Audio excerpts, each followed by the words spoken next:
Foundation education in England is basically better than foundation education in the United States. So the foundation education in the West Indies was better than that over here. That don't mean you came from a higher culture. You just came from a different slave master with a different system.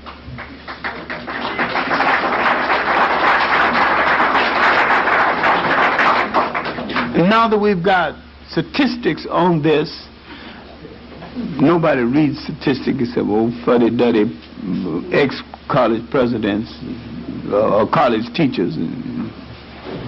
Most people don't even look at it. It takes years to get all this proof together. It don't mean much to most people.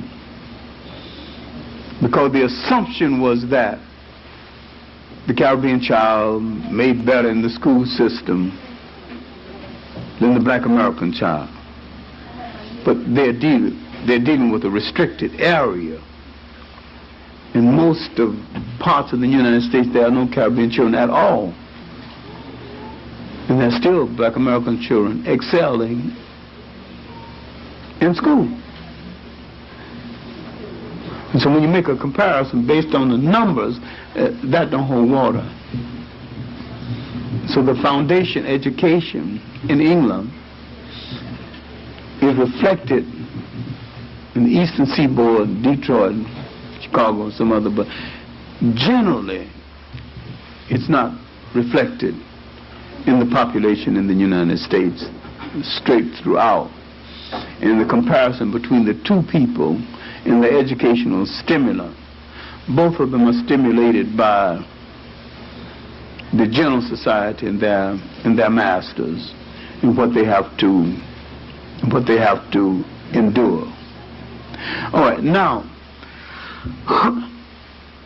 the decline of this movement forced a different kind of reality on us and forced us to realize that to some extent integration was misinterpreted and had set us back, and that other ethnic groups benefited more from affirmative action than we did,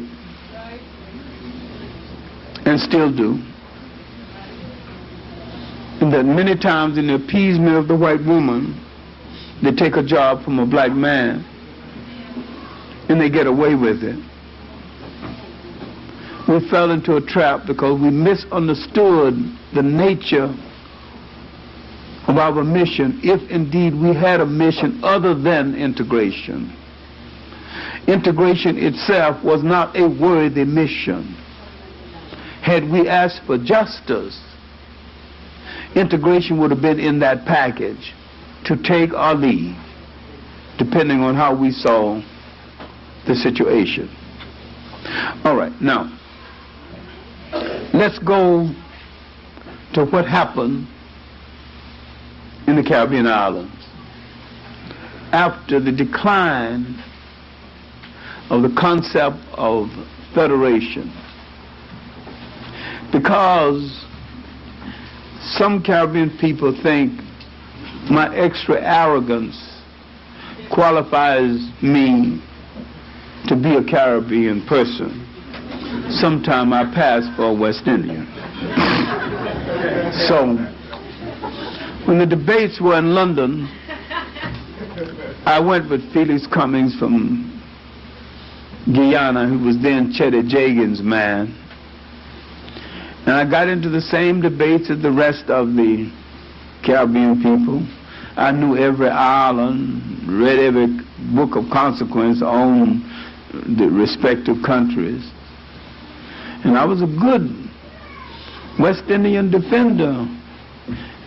After the whole thing went down and the big personalities fighting among themselves made a fool out of themselves, and we knew that they'd blown the Federation, and we all went out and had a drink and see what we can do and see if we could chase somebody. I mean, we just thought we needed an outlet, somewhere. But we pretty much knew that it fell on the basis of of personality, then people need a haven in the world, a political haven, a cultural haven, an economic haven in the world. So from then on, with the Federation gone, they began to tie their destiny with the former country, England. England is in so much trouble itself that wasn't much of a success in a lot of cases.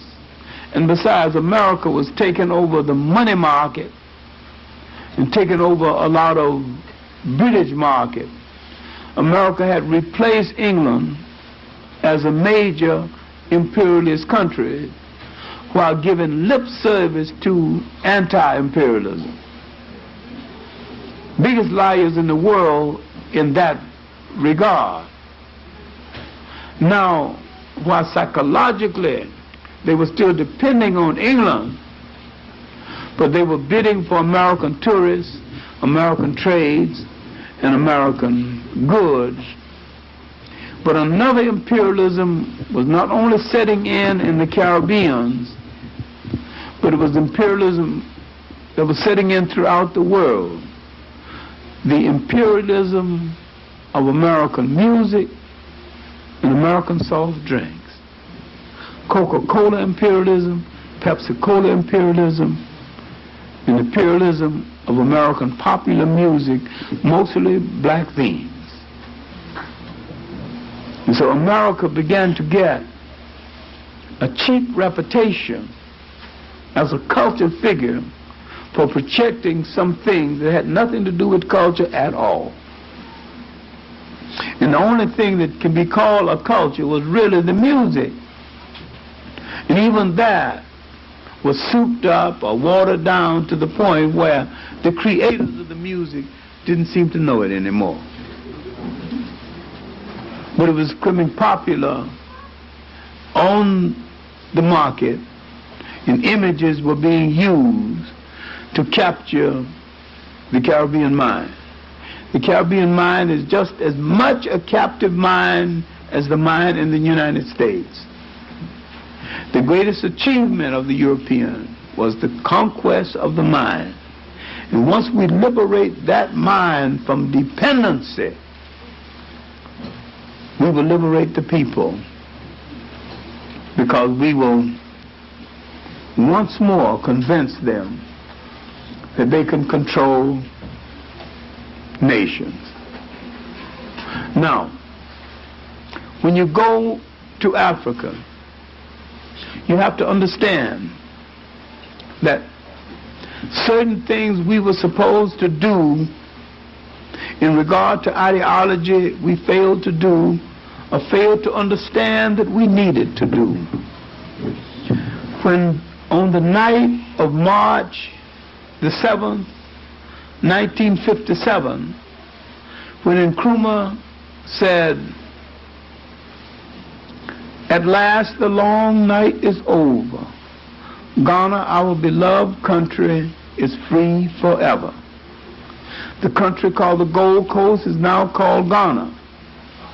The idea came from Nkrumah's schoolmaster, Joseph B. Danquah. Once that happened, a lot of ideas we had needed to be reassessed. And one of the ideas most need a reassessment was the idea of Pan-Africanism. Pan-Africanism developed in the West in a formal sense was a motherless African child. Once Ghana was independent, the motherless African child had found a mother and a home. All of us now needed to sit down away from Africa, crying for a mother. How do we behave psychologically from this point on? We are no longer a landless people. We're no longer people creating ideologies that have no home.